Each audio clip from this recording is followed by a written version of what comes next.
Hei alle sammen. I denne videoen viser vi hvordan du kan bytte stabilisatorstag på Volkswagen Polo 4 på egen hånd.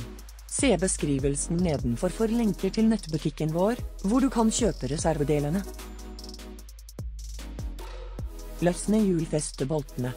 Fjern forhjulene.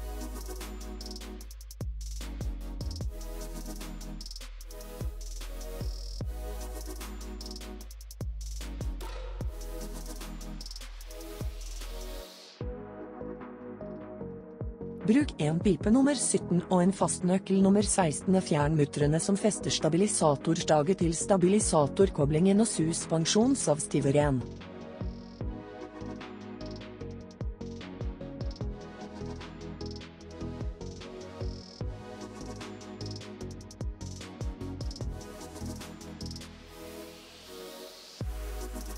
Fjern stabilisatorstaget.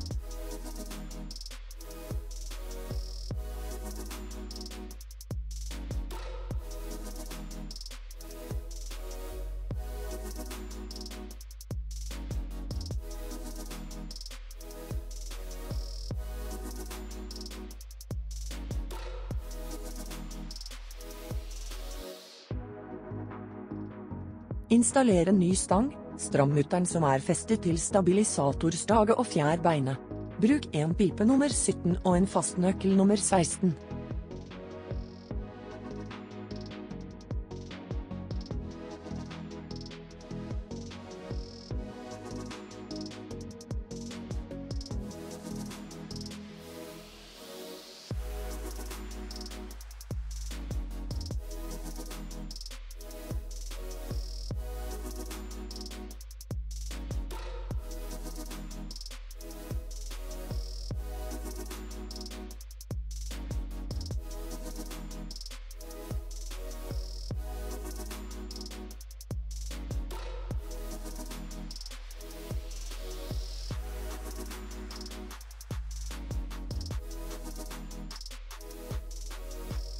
Takk for at du så gjennom instruksjonen vår. Abonner på Autodox kanal for å ikke gå glipp av nye videoer.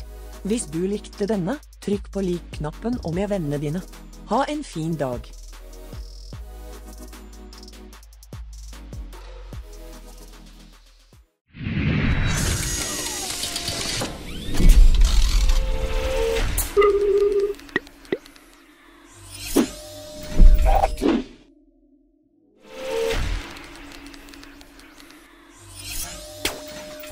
Mm.